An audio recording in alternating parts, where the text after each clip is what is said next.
చెప్పే మాయ మంత్రం కథ కదే,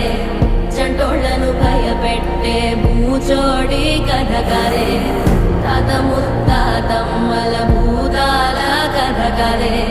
విక్రమాదిత్యుడు చెప్పిన వేదాళుడి కథ కదే, దీపము నుండి దెయ్యం వచ్చే అల్లావుద్దీన్ కథ కాదే, ఇది ముడత చర్మం ముసలి చెప్పే కథ లాంటి నిజమేలే.